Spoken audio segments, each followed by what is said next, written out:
He recently shared his support for Spotify podcaster Joe Rogan after liberal stars tried to get him cancelled in a COVID misinformation row. And Dwayne Johnson showed off his generous side once again on Friday as he tipped a valet $100 following dinner in Beverly Hills. The actor, 49, presented the worker with a wad of notes to thank him for his service as he headed back to his car following his meal. Dwayne was sure to showcase his impressive guns in his tight burgundy polo shirt, which she wore with matching red trousers. The Red Notice star added a sleek pair of white loafers to his look and carried in his hands a brown and burgundy leather jacket. The former wrestler also covered up in a black face mask amid the ongoing pandemic.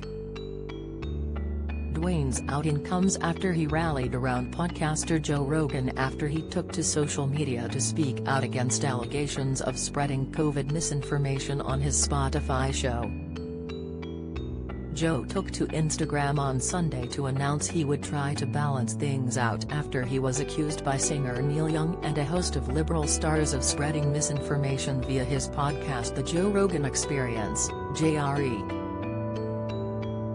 The podcaster, 54, who has been vocal about the government's lack of transparency around the pandemic, also said he was only seeking to have conversations with people who have differing opinions. His comments came after he hosted American cardiologist Dr. Peter McCulloch and American virologist and immunologist Dr. Robert Malone, both of whom were critical of the way in which the pandemic has been handled in the U.S. The move sparked an onslaught of criticism among a number of famous names, and Spotify was left facing an exodus of talent from stars including Neil Young, Joni Mitchell, and Bruce Springsteen guitarist Nils Lofgren. The Duke and Duchess of Sussex, who recently inked a $25 million deal with Spotify, said they too had reached out to the streaming giant to express our concerns about Joe's podcast.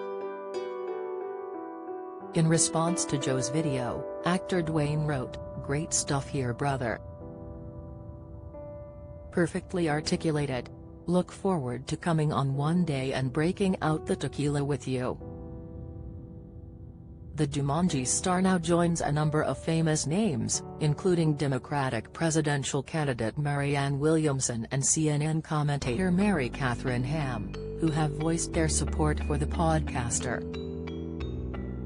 Addressing the allegations on Instagram, Joe, who has an estimated 11 million listeners, said, "I'm just a person who sits down and talks to people and has conversations with them. Do I get things wrong? Absolutely. I get things wrong, but I try to correct them. Whenever I get something wrong, I try to correct it because I'm interested in telling the truth.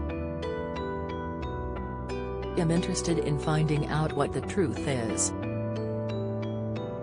And I'm interested in having interesting conversations with people that have differing opinions. I'm not interested in only talking to people that have one perspective." He added, "I would like to talk to some people that have differing opinions on those podcasts in the future. Well, see, you know, I do all the scheduling myself, and I don't always get it right.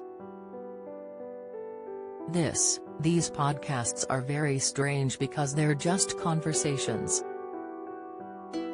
And oftentimes I have no idea what I'm going to talk about until I sit down and talk to people, and that's why some of my ideas are not that prepared or fleshed out because I'm literally having them in real time.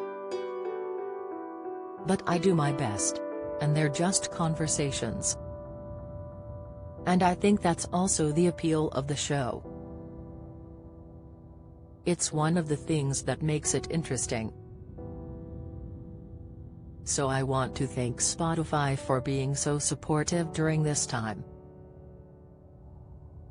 And I'm very sorry that this is happening to them, and that they're taking so much heat from it.